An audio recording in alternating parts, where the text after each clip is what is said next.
Okay, now I am unmuted. Can everyone hear me okay? Okay, awesome. And I guess if someone can just keep your eye on that participant list, because if Monica comes on, I'm really sort of picking up much of what she was going to cover. She is an original founder of Free Hot Soup Northland, which is sort of one of 5 free hot soup volunteer groups in the KC area that provides weekly hot meal service and other needs to the homeless in different parts of the Kansas City area. And I know Monica's story in terms of how Free Hot Soup started, and that's really what she was going to do in her introduction.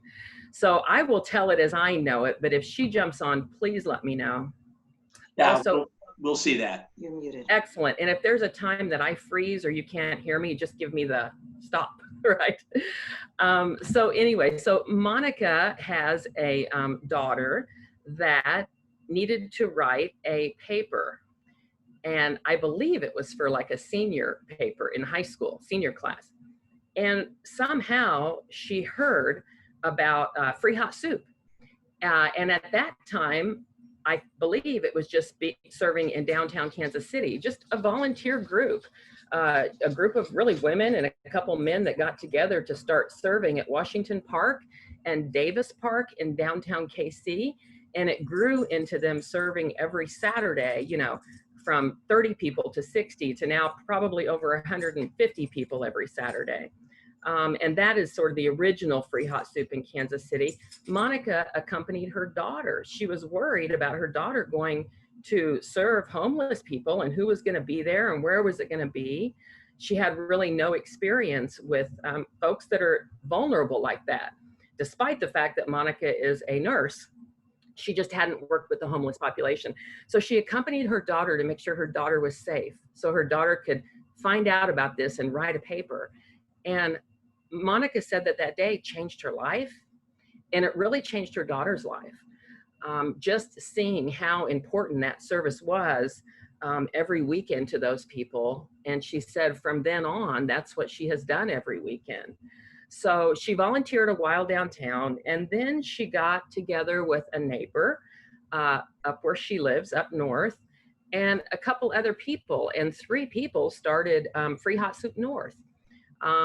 You know, I will tell you this, once you start serving homeless people in any capacity, you start noticing homeless people. So one thing I do want to say is what was enlightening to me is many times we don't see the signs. Like if someone's standing right on a corner and we're at that stoplight, we see them.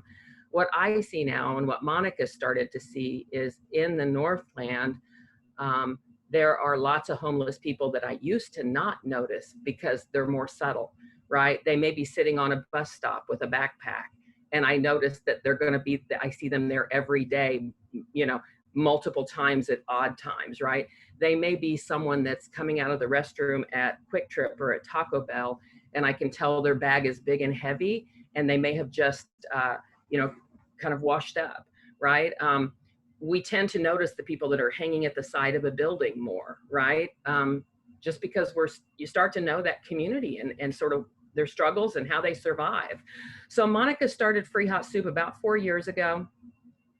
And she did it with a woman named Robin, Dave Hickman, who's still involved. They were basically just cooking themselves to make sure that they provided a free meal at a location in the Northland. There's a park that we go to. We really give that address to volunteers that want to come help serve. And we then, after we serve at a park every weekend, every Sunday we serve it at 2 o'clock, we then go and make a couple of other stops in the Northland to places that are very near to where people camp. I mean, you know, people literally pitch tents in parks that you don't notice, or behind strip malls, behind a fence, they may have housing set up. Or they may just sort of hang out at a particular place throughout the day where they can have camaraderie or meet other people that are in the same situation. So we do that every week. And it kind of grew to a situation where once there was a Facebook page created, other people in the Northland community, over 1,000 people on that Facebook page, in some way contribute, whether they're donating food, whether they're cooking, whether they're serving, whether they're donating backpacks and hand warmers and blankets and boots in the winter. So we do have a storage. We are still all volunteer run. We've expanded the amount of volunteers. And now not only do we take out food, but we do have the luxury of taking out many essentials, candles, Band-Aids, aspirin, socks, underwear, tents, lanterns, batteries, matches, Tums for your tummy. You know, just anything you can think that you would need if you were homeless or not, they need as well. Okay, so that's what we do. We do it every week. We have a storage unit for no cost. So we have a really good stock and supply and a good system. And we have that at Inglewood Baptist Church off of Inglewood and North Oak. And we also coordinate with the other free hot soups. They are all volunteer run as well. The food, the manpower, the storage. We don't look for grants with hot soup, just sort of leaders sort of surface. Sometimes a leader gets a little burnout, steps back. Monica and Dave had been doing this for a long time when I got involved about 1.5 years ago. And I could see that they needed help, and I had some time in my schedule. What I always say is every Sunday comes up, we have a sign up sheet on Facebook, and maybe Saturday night before, no one signed up. By Sunday morning, 5 volunteers pull up, message whoever the lead is, and the needs are met somehow, some way, right? So anyway, with that, that's sort of the origins of Free Hot Soup. That's our structure. We do get a lot of goods from organizations, restaurants that we have built relationships with. I would say Dave and Monica have really done that relationship building. We do have CVS that provides a lot of snacks and things when they move them off their shelves. We have, if you've ever heard of Grandma's Catering and Bakery, Grandma's provides prepared food for us quite often. Soup as a whole. Free hot soup groups, which are Belton, Independence, downtown KC, Northland, and Kansas City, Kansas. So on any given day or night, probably 300 people are being served by a free hot soup somewhere when you look at all of us. So that's how we started. I'll kind of move on from there. The other thing I wanted to cover was, I think she was going to cover how it started, our organization. I wanted to cover the little more personal side. She was going to tell a story about a woman named Jennifer, a young woman, actually, she's only 29 years old, and Taylor, who is her partner, husband now. All summer last year, we served them. It was clear to me, and Free Hot Soup has a philosophy that we don't judge. Sometimes you hear from homeless folks that they may go to a church for help, but sometimes they're required to maybe do something outside of their belief or practice to get the help. You know, there was a young woman who her identity is gay, right? She's a lesbian, and she was asked at a shelter in downtown Kansas City that she leave if she wasn't willing to talk about or be counseled for her sexual preference, right? We ended up serving her. I think Monica ended up, someone housed her. So we have lots of young people that come. We have, you know, a young woman from Texas landed up here for a boyfriend and a job. She just couldn't get home, was waiting on a bus ticket, and had no place to sleep, quite frankly. Sometimes we just help people in that way. We do have an Amazon list, and we have a PayPal, so we have very little cash on hand, but we have some. So Monica was able to buy her a bus pass home and get her to Greyhound and just make sure she was safe for the night. But I want to tell you about Jennifer and Taylor, because on Sunday, Monica and I went to a park for Taylor's drug rehab graduation. We were serving them all last summer. It was clear to us that there was some drug use going on, care of the other. The next week it was her taking care of him. They were just very kind. You could sort of see the soul beneath these young people. And I didn't really know their story, but we served them summer of last year. This spring and then we quit seeing them. And this spring on a Sunday, 2 people pulled up in a car and got out. A young woman that was healthy. She was in a beautiful black and white polka dot dress. Her hair was done. She had a huge smile on her face. And she walked up to us, and it took me a minute. And then I just recognized her in her eyes. And she said, "We wanted to come and see you because we've turned our lives around and we wanted to help." So she pulled out a big tub of like toothpaste and snap crackers and just all kinds of stuff. She said that she had a job now. She was working at a grocery store. Taylor was in an outpatient rehab for his drug abuse. And she just gave me the biggest hug. And then afterwards, that was in the spring, afterwards, they've invited me and Monica to a picnic. And at the picnic, Taylor had graduated his drug rehabilitation. He was looking wonderful, like, just different people.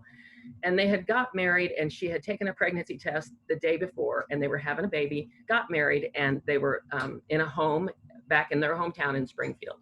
So one thing she said to us at that picnic at the end of the day was how when no one saw them, or she felt in her darkest days that no one cared, and she said, "Trust me, I'm not happy. No person that's on drugs is I wasn't happy. No person's happy that's on drugs."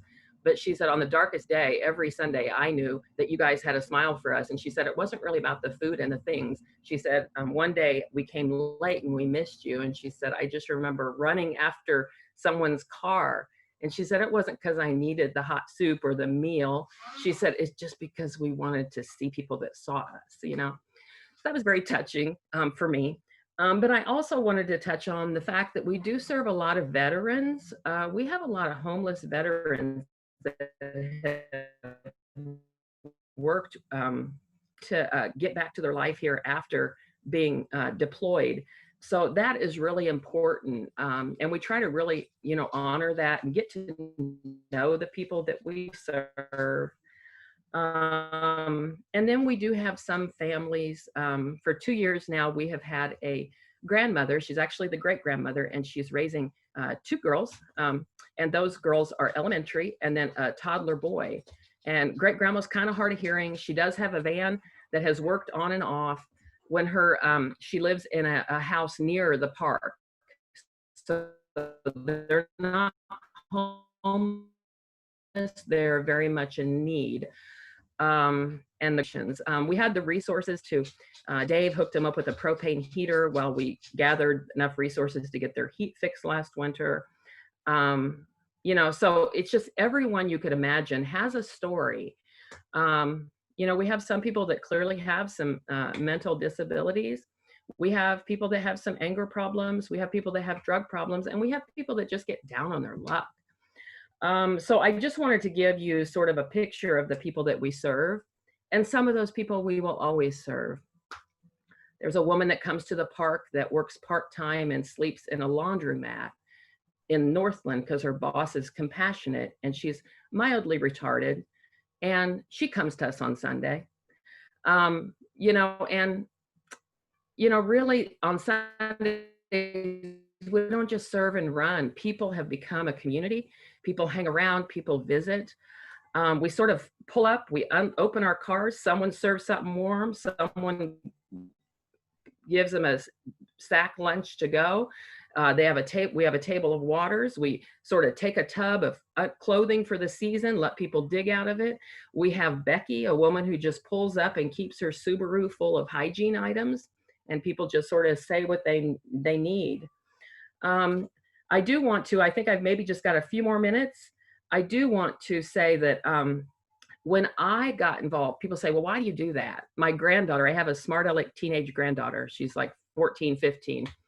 And sometimes I say, Tessa, do you want to go with me to serve? And she has. And then she says, last year, she said to me, Grandma, why are you doing this all the time? My dad says, you're getting old and you want to go to heaven.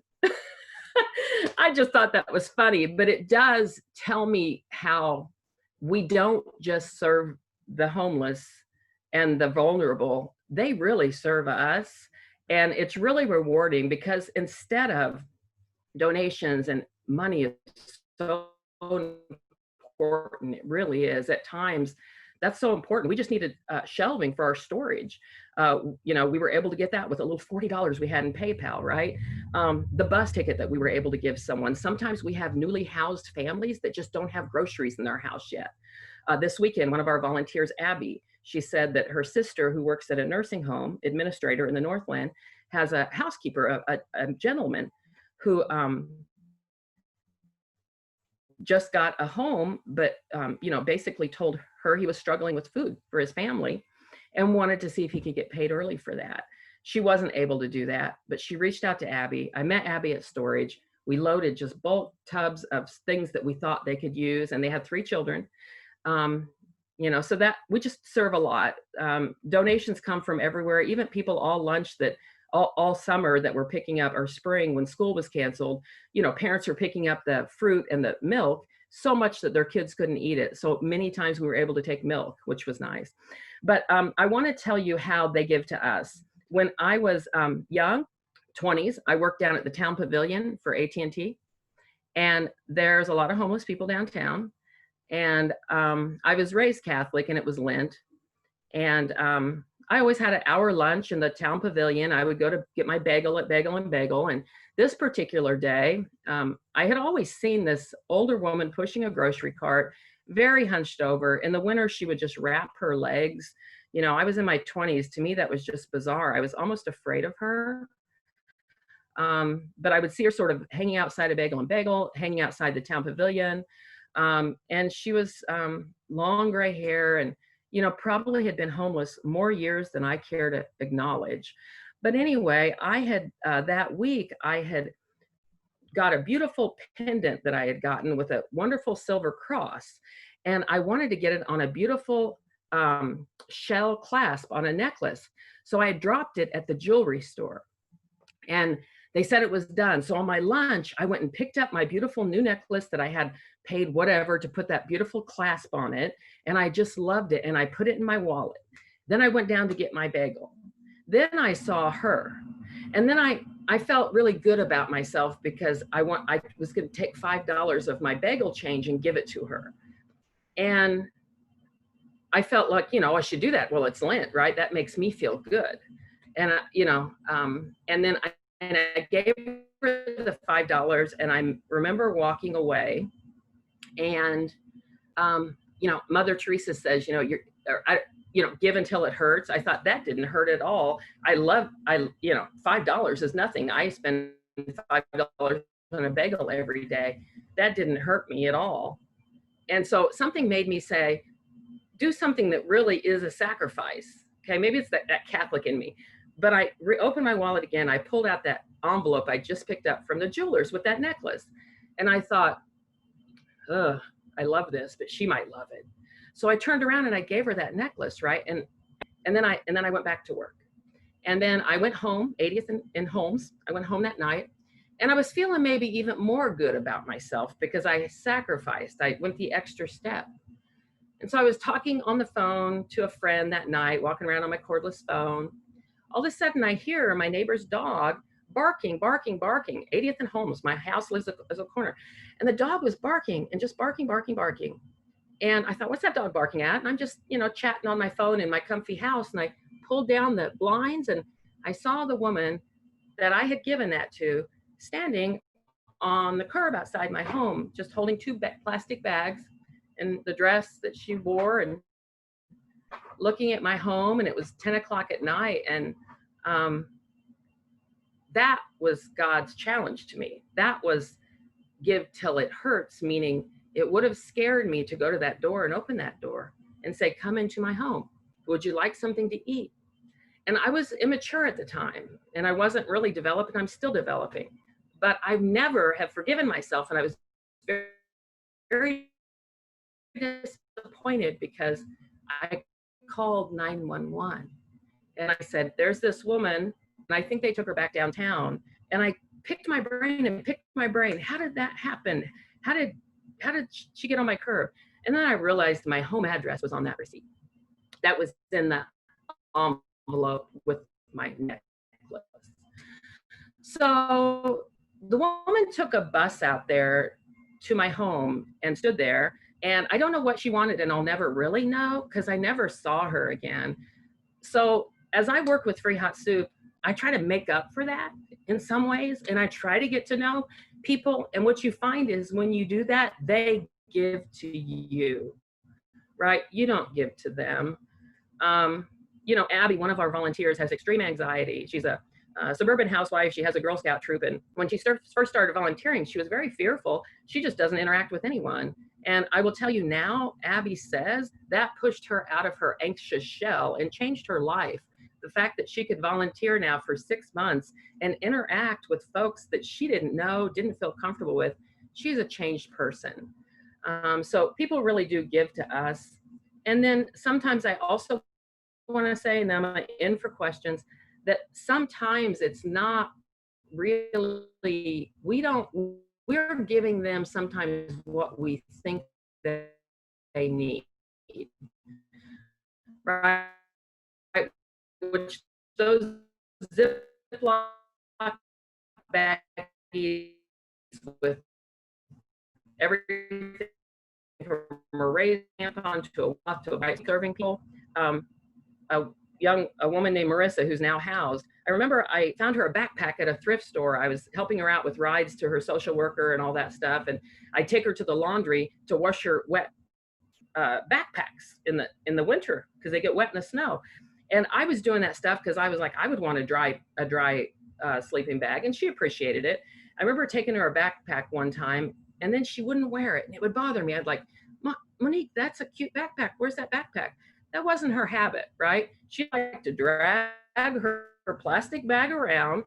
That backpack wasn't for her, right? But I wanted her to have that. And then she now is housed, and we would eat lunch. She would just get a hot dog and chips at Quick Trip while we did her laundry. And she says, I miss visiting with you when we ate, right? So like, we're not always just giving things, right? And she was funny, and she had a nickname. She would call me Chatty Cathy, right? Chatty Cathy, because I talk so much. And she told me there was a doll when she was young named Chatty Cathy. I don't know that doll, but she's a friend of mine from the people that we serve. It's not just one way. So that's all I've got. And I don't know if Monica came on, but I do want to allow for any questions about Free Hot Soup. Stephanie, that was amazing. I bow to you that you are such a fluid and compassionate and compelling speaker. Oh my goodness, thank you. So from the heart, and I know that because I'm crying. So I really heard your heart. Thank you. And Monica is on.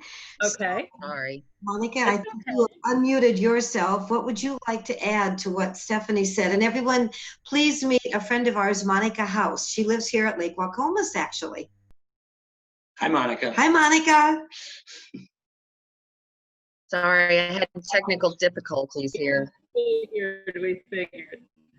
To go over how the Northland was formed and stuff. They needed. Yeah, I talked about you sort of accompanying your daughter to write a paper and how that kind of just changed your whole perception. Yeah.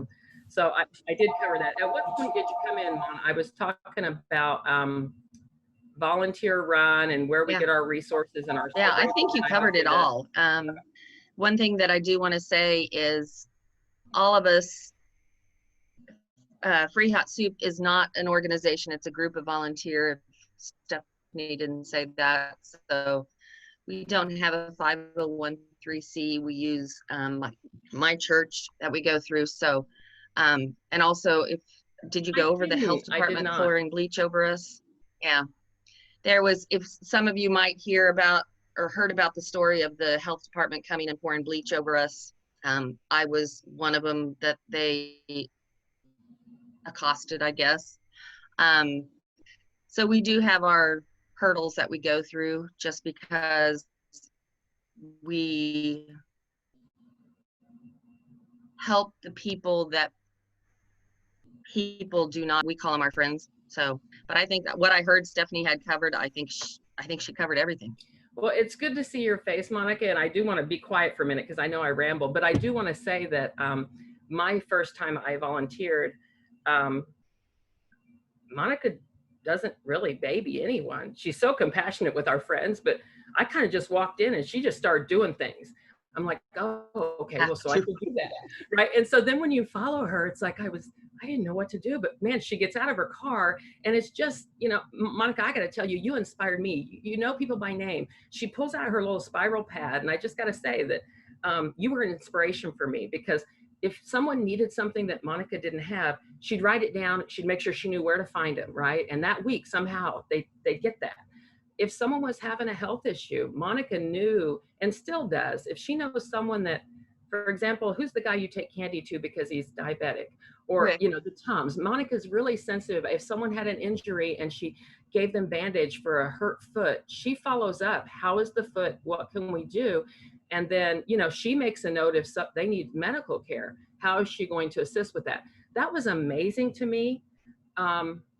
You know, and that's why I'm so glad that Monica is lead on this, because a lot of us we just aren't capable of that. You know, we all bring our own strengths, and I mean, just it was inspiring to me, Monica, and I'm still doing it. Darn it. Oh, I know, and I love it. But no, does anyone have any questions?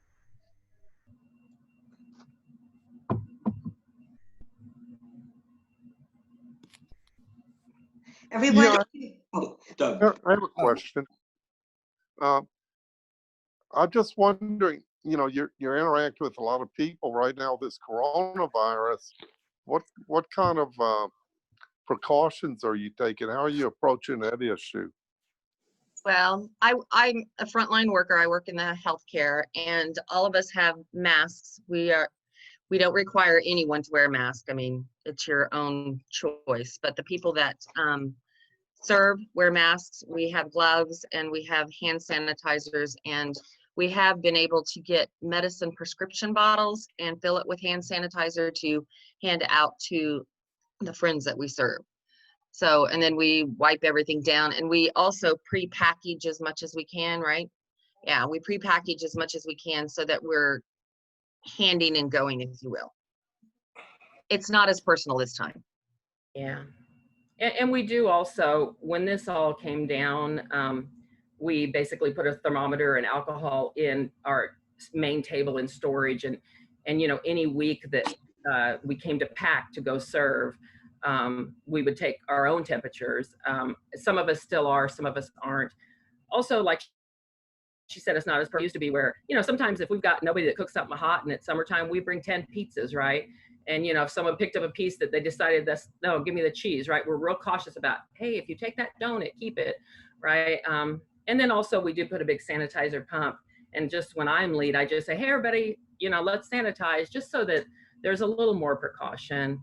I think when it first started happening, we would encourage people to spread out and we didn't linger as long. But the truth is we're being cautious, and we're grinning, you know, it is a social thing too, so. Yes, out of precaution. Do you wear a mask? Yes. Yeah. You wear them, good. We offer masks to them when Yeah, we have good, them. because it needs for them and your protection. Thank you for that. One thing that did go down when through March and April, maybe into May, we were being real precautious about picking up donations from people's homes. You know, a lot of our volunteers were great. They would say, hey, I've Cloroxed down everything. I'm putting the box on the porch, right? I mean, so we distanced, we would say hi from the driveway to the porch. So interacting with, you know, people who donated or cooked, we also had to be more cautious. Mm-hmm. Yep. Understandable. So I have a question. You said you're operating through Monica's church? No, well, I have the 501, what is it? 501(c), whatever they're called, yes. But we're operating out of Inglewood Baptist Church, which by chance is, I believe, a Turning Point venue now. So if I want to donate, where do I send the check? And who do I make it out to? Well, it's awful to say you'd have to make it out to one of us, because it's a private, we have a private checking account. And and then we just put it in, and then multiple people have basically a debit card to it. Now, sometime around Christmas, we were posting a PayPal link, but I think that became sort of complicated, Monica. The checks ended up being. Yeah, reach out to Mickey, and Mickey will get hold of me, since you know Mickey and Mickey knows me, and we can get that arranged. But yeah, like the payment that we got today, it's made out to me, and then I sent a copy out to our Northland. We do a lot of stuff on the computer, so we have a Facebook Messenger, and I sent a copy of it with the note to everyone and told them that I deposited. And then right now, it's really just Dave and Monica with cards. I don't feel like I need to, Dave and Monica keep up on that.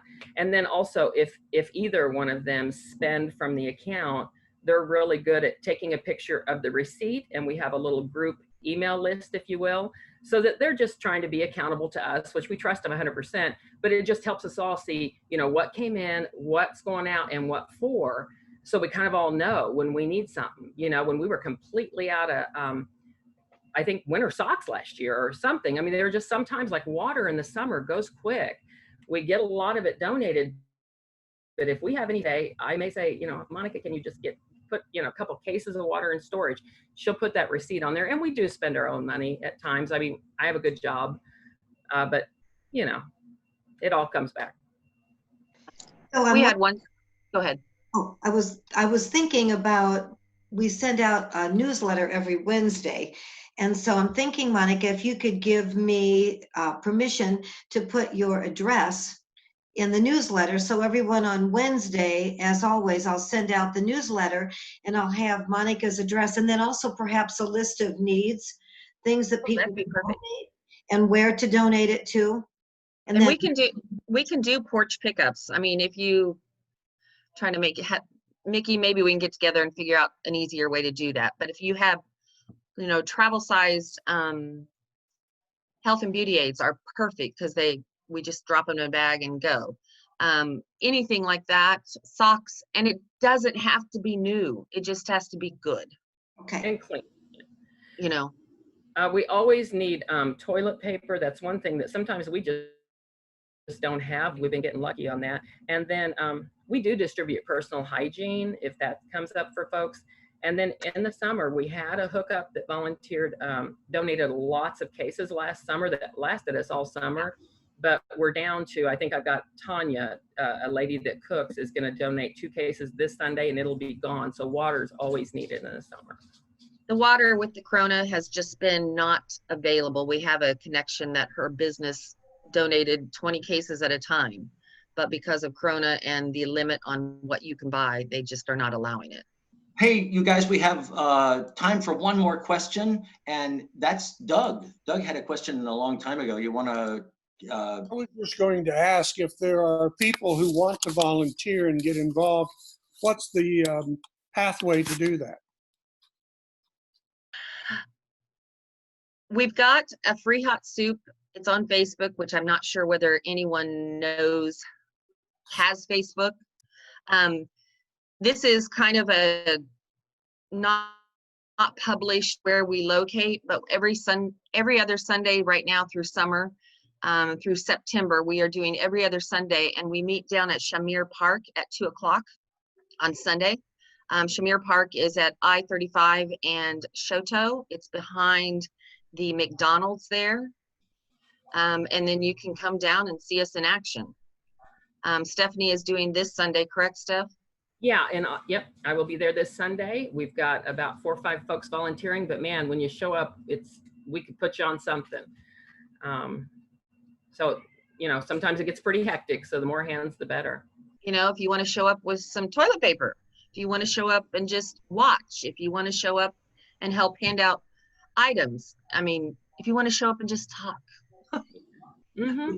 Yeah. We will provide all of that information that Stephanie and Monica just said to you. We'll also post it on our Facebook page and a link to free soup. So I see in chat, just one more quick question.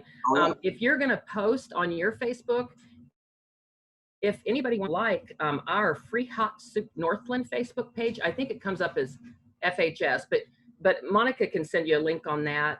or I can. But if you like our Facebook page and you want to be a little more prepare in advance to volunteer, there's lots of information posted every week, and there's a sign-up sheet you can go to. And then also someone asked in chat, do we still have an Amazon list? Yes, and I think Monica can send you that to distribute too. Okay, thank you both. That was really amazing and wonderful. Fabulous. To hear Thank you. that. Thank you. Thank you. Thank you so Thank much. you guys. Thanks for being interested and for Yes. caring. Yeah. Thank you. Thank you so much, guys. Bye, Monica. Sorry I Have a was good late. weekend. It's okay. Not a problem. I was nervous, but I think I covered it, but I'm so glad you're on. Bye, guys. Bye, guys. Bye. We're gonna do Bravo. it. And Doug, you want to take us on that journey? Sure. Okay. Let's take a moment to calm our minds and refocus our consciousness and begin to breathe slowly and deeply so that we may settle into the stillness.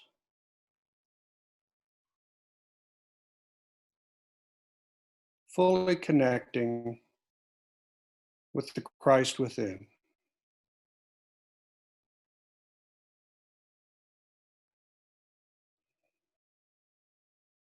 As we let go of the monkey chatter that goes on in our minds constantly, and as we open our hearts to the divine love that is there for us, we are grateful.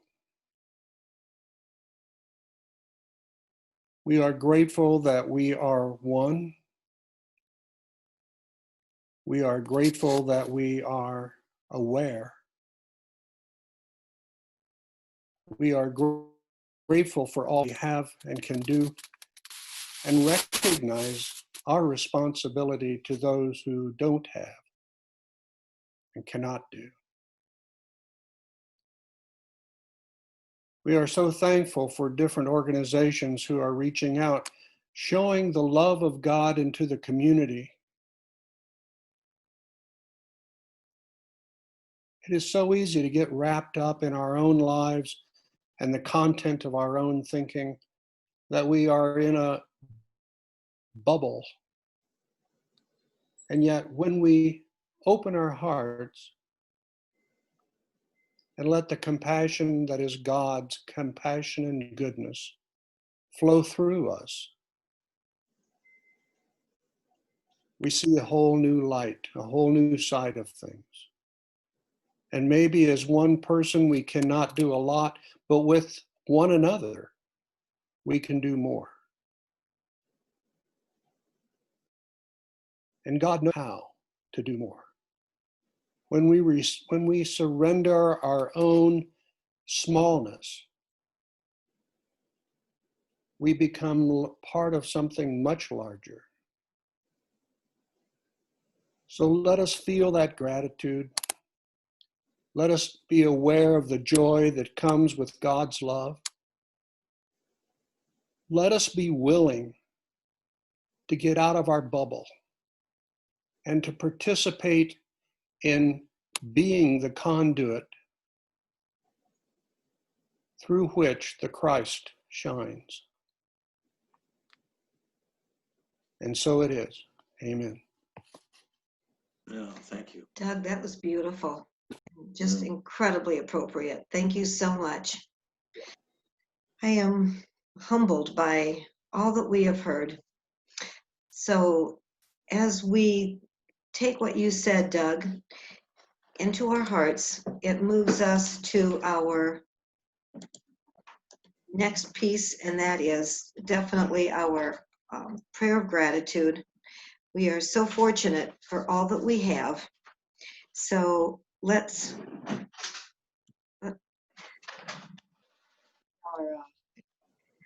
our internet is incredibly slow today. So let me just try again to get into our PowerPoint. It's really struggling. I'm not sure what is going on with our internet.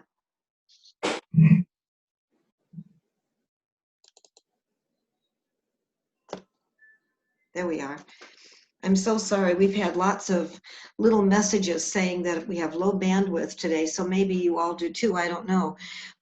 Anyway, so as we consider Doug's words, and certainly as we take into our heart the message that we heard from Stephanie and Monica and the incredible generosity of their time and their resources and their efforts, let's really let those words resonate with us and be so aware of our own lives and our own blessings.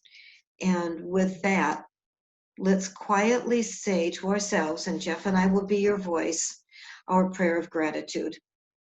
Divine love through me blesses and multiplies all that I have, all that I give, and all that I receive. And I am joy-filled and grateful. And so as we think about our gratitude, let's also think about what it takes to keep our own community thriving, financially thriving, so that we are able to hear from people in the community and pay them their worth, like Stephanie and Monica and all the other speakers that have been bringing spiritual enlightenment and awareness to us.